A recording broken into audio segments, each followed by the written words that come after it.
ಮಕರ ಸಂಕ್ರಾಂತಿ ವರ್ಷದ ಮೊದಲ ಹಬ್ಬದಂದು ಸೂರ್ಯನನ್ನು ಈ ರೀತಿ ಪೂಜಿಸಿದರೆ ಶುಭ ಫಲ.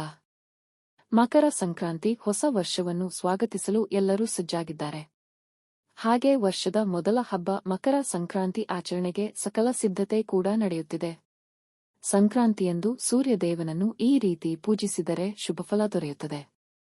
ವರ್ಷದ ಮೊದಲ ಹಬ್ಬ ಮಕರ ಸಂಕ್ರಾಂತಿ.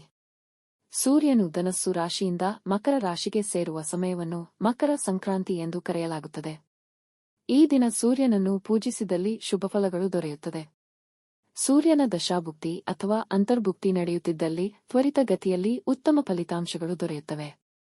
ಈ ವಿಡಿಯೋ ನೋಡುವ ಮೊದಲು ಓಂ ಸೂರ್ಯ ದೇವಾಯ ವಾಯುಪುತ್ರ ನಮಃ ಎಂದು ಕಾಮೆಂಟ್ ಮಾಡಿ, ಹಾಗೆಯೇ ವಿಡಿಯೋ ಲೈಕ್ ಮಾಡಿ.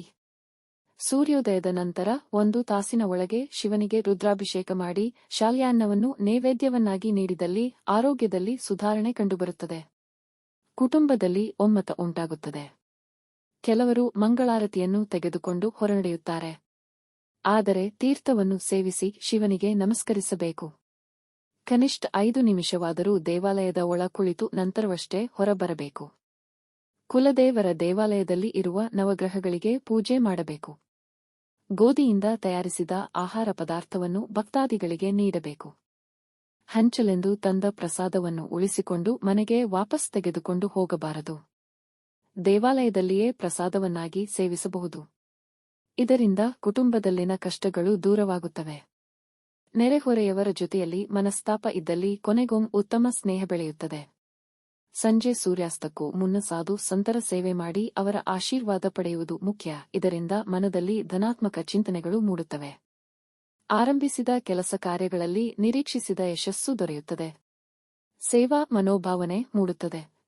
ಸೂರ್ಯದೇವನಿಗೆ ಕುಟುಂಬದ ಸದಸ್ಯರ ಜೊತೆ ಪೂಜೆ ಸಲ್ಲಿಸಬೇಕು. ಗೋಧಿ ಅಥವಾ ರವೆ ಜೊತೆಯಲ್ಲಿ ಕೆಂಪು ಬಣ್ಣದ ಬಟ್ಟೆಯನ್ನು ದೇವಾಲಯಕ್ಕೆ ತಾಂಬೂಲ ರಕ್ಷಣೆಯ ಸಮೇತವಾಗಿ ನೀಡಬೇಕು. 12 ಪ್ರದಕ್ಷಿಣೆ ಸಹಿತ ನಮಸ್ಕಾರ ಮಾಡಿ ಹಿರಿಯರ ಆಶೀರ್ವಾದ ಪಡೆಯಬೇಕು. 6 ಬತ್ತಿಗಳುಳ್ಳ 2 ದೀಪಗಳನ್ನು ಬೆಳಗಿಸಿದರೆ ಸ್ವಂತ ಕೆಲಸ ಕಾರ್ಯಗಳಲ್ಲಿ ಸುಲಭವಾಗಿ ಯಶಸ್ಸು ದೊರೆಯುತ್ತದೆ. ಮನೆಯಲ್ಲಿ ಶಿವನಿಗೆ ಮೊದಲು ರುದ್ರಾಭಿಷೇಕ ಮಾಡಬೇಕು. ನಂತರ ಸೂರ್ಯದೇವನಿಗೆ ಪೂಜೆ ಮಾಡಿ ಪೌರಾಣಿಕ ಸ್ತೋತ್ರದ ಮುಖಾಂತರ ಅಥವಾ ಅರುಣ ಪ್ರಶ್ನೆಯ ಮುಖಾಂತರ ಸೂರ್ಯ ನಮಸ್ಕಾರವನ್ನು ಮಾಡಬೇಕು.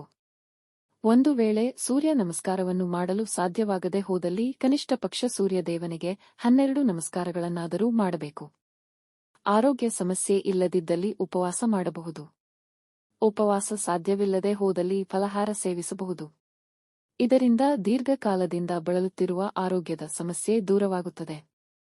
ಮುಖ್ಯವಾಗಿ ಹೃದಯ ಸಂಬಂಧಿ ತೊಂದರೆ ದೂರವಾಗುತ್ತದೆ.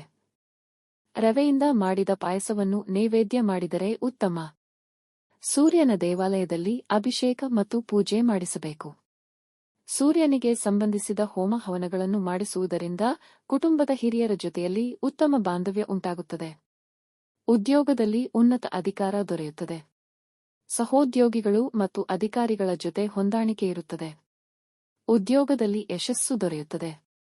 ಆಂಜನೇಯ ಸ್ವಾಮಿ, ಶ್ರೀರಾಮಚಂದ್ರ ಸ್ವಾಮಿ ಅಥವಾ ಉಮಾಮಹೇಶ್ವರ ದೇವಸ್ಥಾನದಲ್ಲಿ ಅನ್ನದಾನ ಮಾಡಿಸಬೇಕು. ಸಾಧ್ಯವಾಗದೆ ಹೋದಲ್ಲಿ ಅನ್ನದಾನಕ್ಕೆ ದೇಣಿಗೆ ನೀಡಬೇಕು. ಇದರಿಂದ ಕುಟುಂಬದಲ್ಲಿನ ದಾರಿದ್ರ್ಯ ದೂರವಾಗುತ್ತದೆ.